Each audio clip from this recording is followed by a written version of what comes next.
Maybe. Unmute 1 second. Okay, it's unmuted. Bismillah ar-Rahman ar-Rahim. On this solemn occasion, the House of the Ten Commandments in Manama, Kingdom of Bahrain, has a special message for the Jewish world, that the Abrahamic Accords have signaled a rebirth of our synagogue, a synagogue that lay dormant since 1948. My father, Allah yarhamu, explained that in the 1930s and 40s, the synagogue was very lively with prayers and singing during the festivals, and with local participation by the Muslim families who grew up side by side with the Jewish families. The synagogue was a center for education for the children. Our much loved Rabbi Jacob Cohen looked after the community when no one could use the synagogue. And he learned how to be a rabbi from Shimon Cohen, who originally established the center in 1935, with the help of Messrs. Rosenthal and Pack, who were wealthy pearl merchants.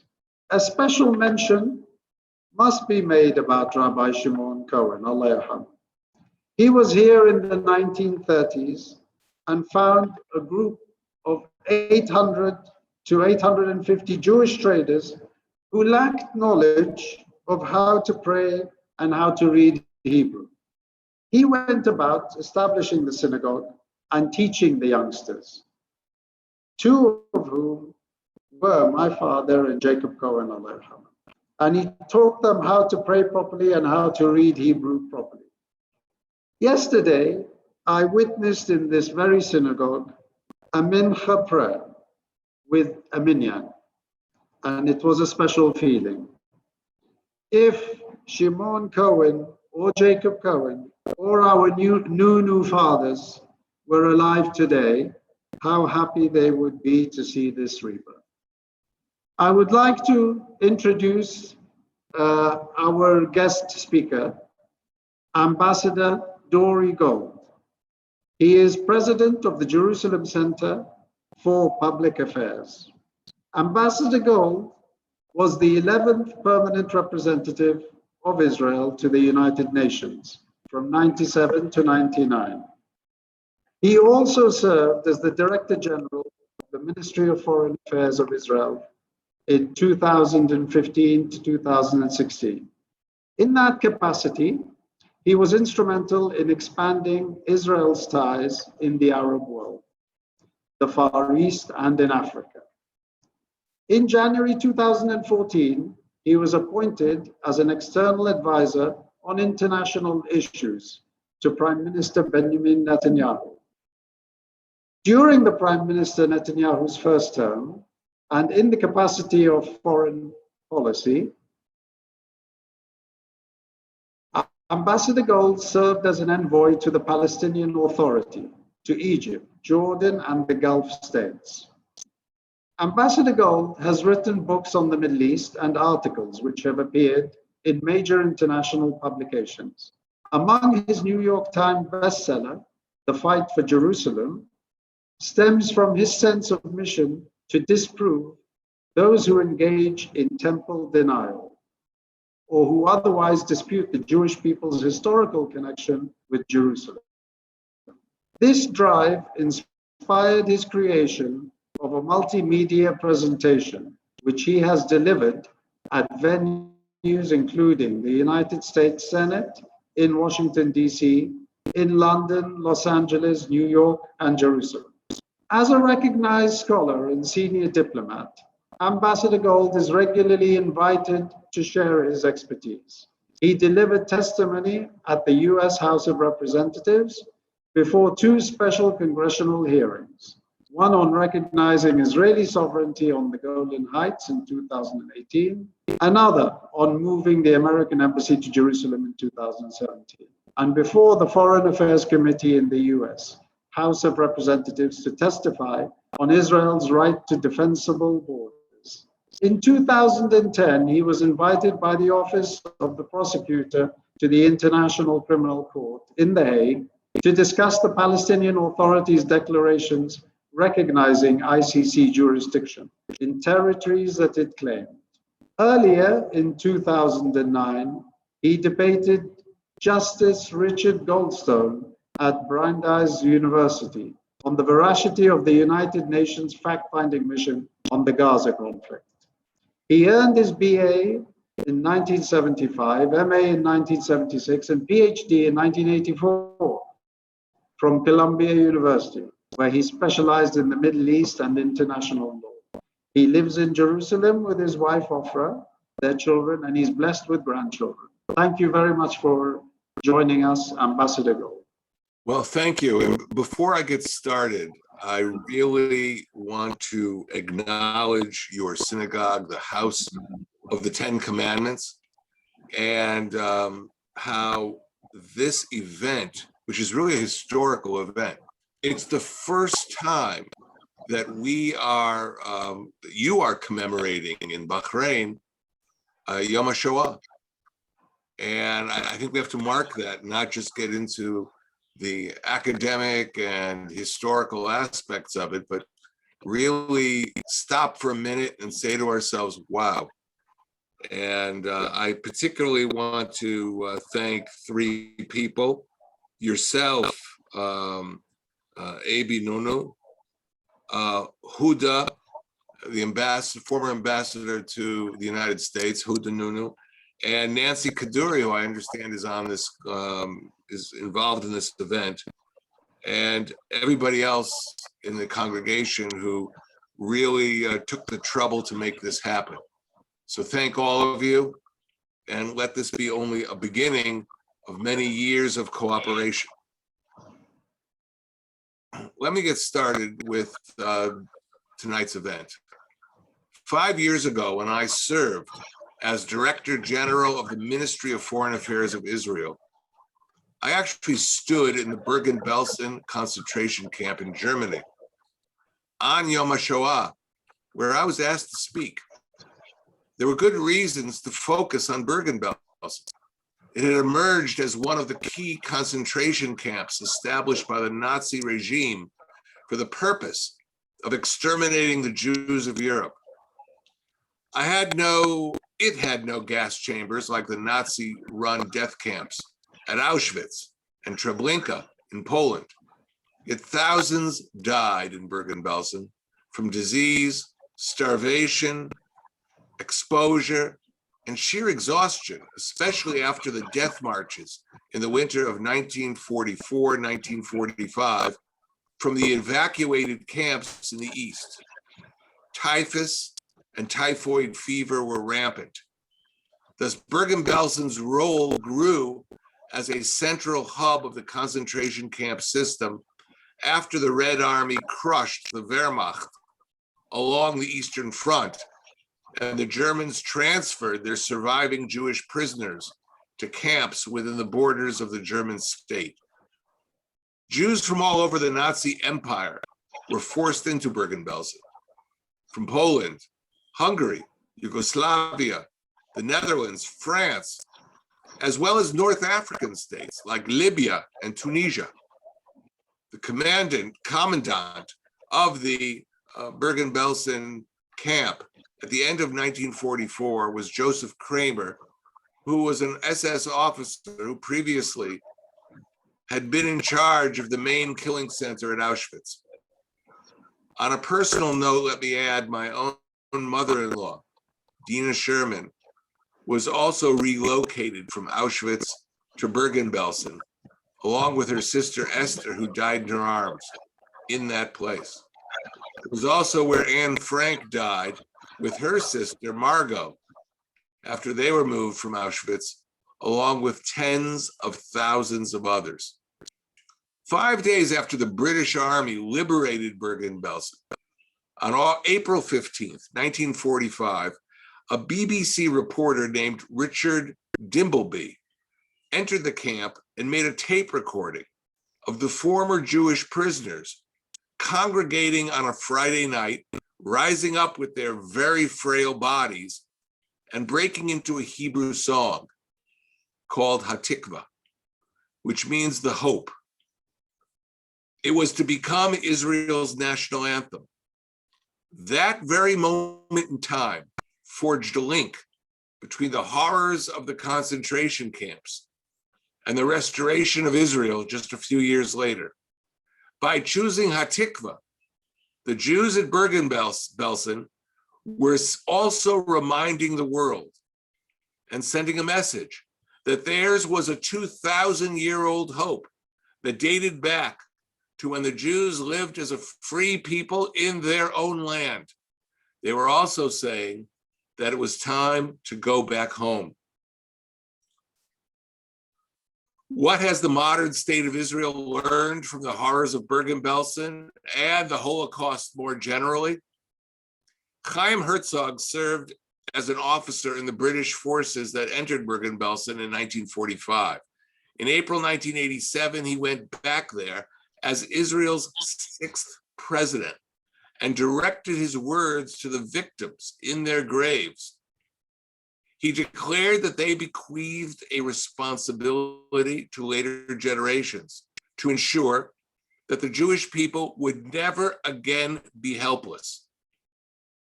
That meant, first, that we will never allow anyone to do this to us again.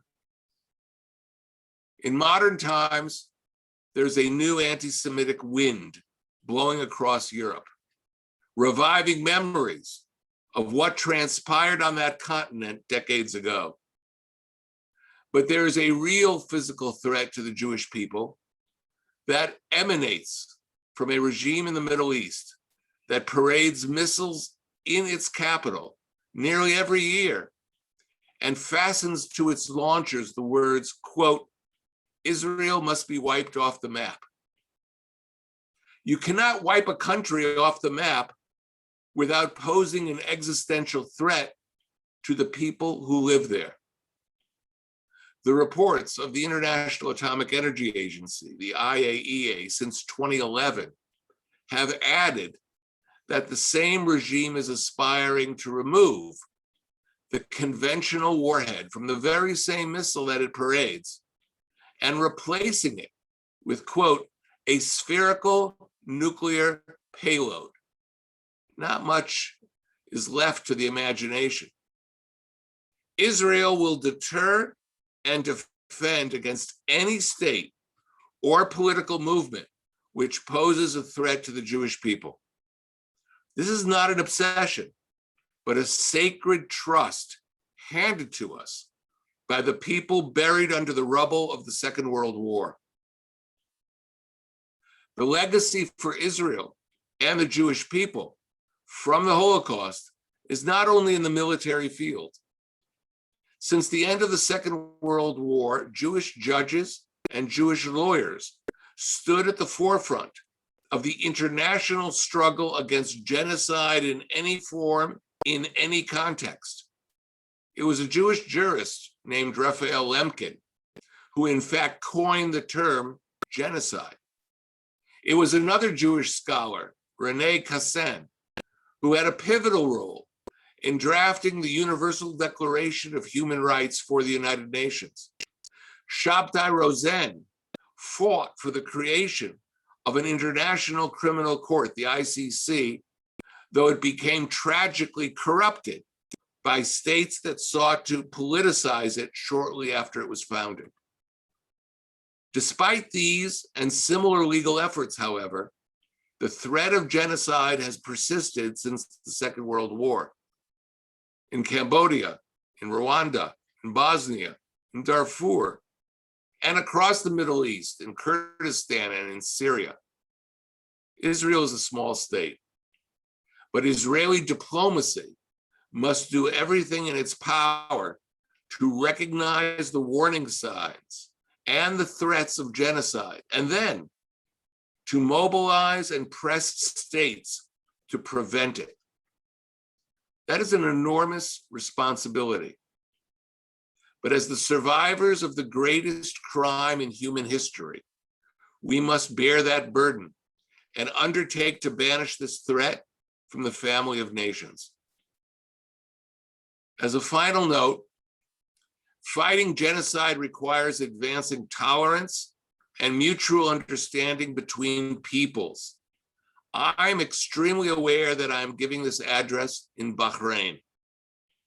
In the 19th century, East African slaves in the Persian Gulf escaped to Bahrain, where they knew they would be freed. While many nations evicted their Jews during the Holocaust, that did not happen in Bahrain. His Majesty King Hamad bin Isa al Khalifa has stood for outreach and tolerance between peoples and civilizations. You know, Bahrain is actually located on a strategic seam between the Arab world and Iran. Most leaders in such a situation would be paralyzed into inaction. But what did King Hamad do? You know what he did? He made peace with Israel and took a leading role with the states that signed the Abraham Accords. He established the King Hamad Global Center for Peaceful Coexistence in 2018 and opened new doors by being the first country in the Arab world to adopt the IHRA definition of anti-Semitism. This is not just smart diplomacy. It's an act of real political courage, which we must always recall and for which we will honor his historical role. Thank you.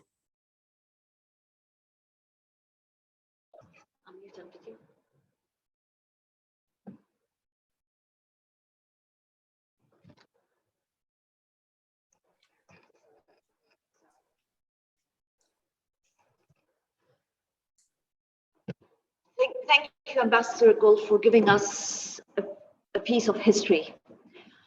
The House of Ten Commandments, the Jewish community of Bahrain, is participating for the first time in the Yellow Candle Project, which is the global communal effort to remember victims of the Holocaust. Members from each community around the world will light a yellow candle. In memory of the names of Jews who perished during the Shoah. The project includes an educational website which allows participants to explore age-appropriate themes within Holocaust education. Daniel Cohen, a member of the Bahraini Jewish community, and my cousin will be reciting El Malay Rachamim, which is a plea that the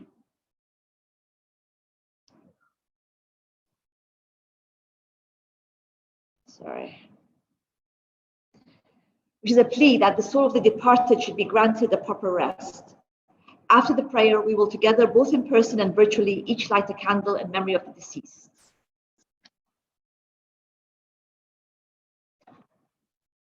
This is the memorial prayer for the 6 million who perished in the Holocaust.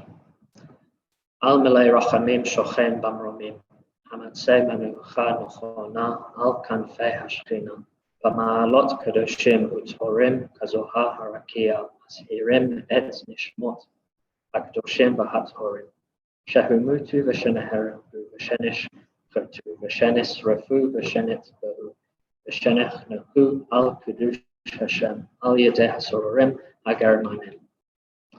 Yemach Shemam Zikram Ba'avor Shekal Hakahal, Et Alim Ba'ad Hasparat Ishmotehem, Began Eden Tehe, Menu Fatam Lachem Ba'al Harachamim, Yatski Ram Beseiter Kanafav La'alamin, Vayitro Bitro Hachayim Et Ishmotehem, Adonai Hu Nachlatam, Ve'enuchu B'Shalom Al Mishkabotehem Ve'nomar Amen. O God, full of mercy, who dwells on high, grant proper rest on the wings of the divine presence, in the lofty levels of the holy and the pure ones, who shine like the glow of the firmament, for the souls of the holy and pure ones, who were killed, murdered, slaughtered, burned, drowned, and strangled for the sanctification of the name through the hands of the German oppressors.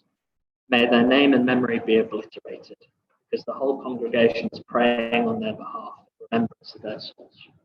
May their resting place be in the Garden of Eden. Therefore, may the Master of Mercy shelter them in the shelter of his wings for eternity, and may he bind their souls to the bond of life. The Lord is their heritage, and may they repose in peace on their resting place. Now let us say, Amen.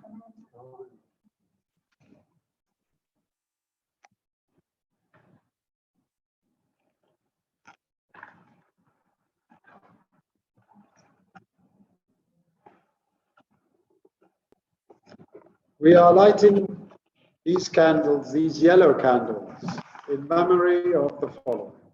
Anusia Binky of Lodz, who perished in Auschwitz, age 7.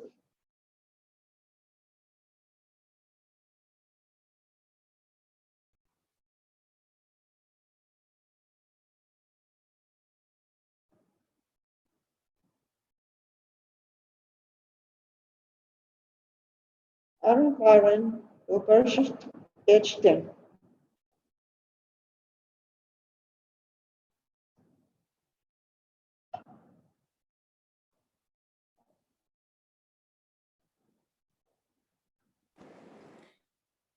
I'm lighting this yellow candle in memory of Haja Berman of Bonn Fehonyard, who perished at Auschwitz in 1944, aged 6.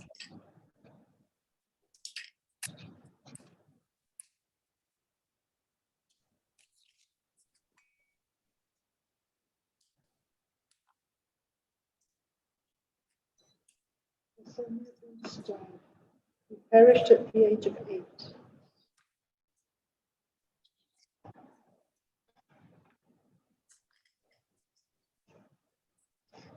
Rivka Birnbaum, who perished at the age of 38.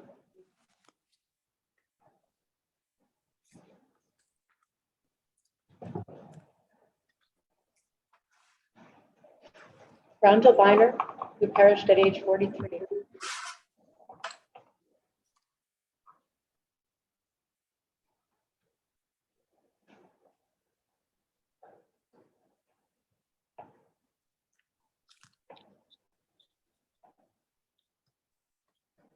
Rachel Benyoskaya, who perished at the age of 10.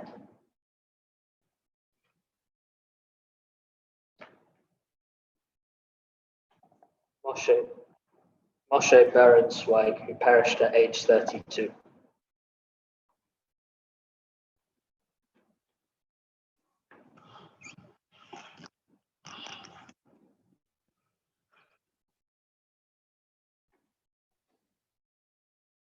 This brings us to the end of our event. Thank you all for joining us this evening as we gathered for the first public Yom HaShoah commemoration in Bahrain. We thank you all for your support, and we look forward to gathering again for happier occasions. Once again, thank you to Ambassador Gold. If you have taken any pictures from the event, please use #YellowCandle to accompany your photos. Have a good evening. Thank you so much. Goodbye.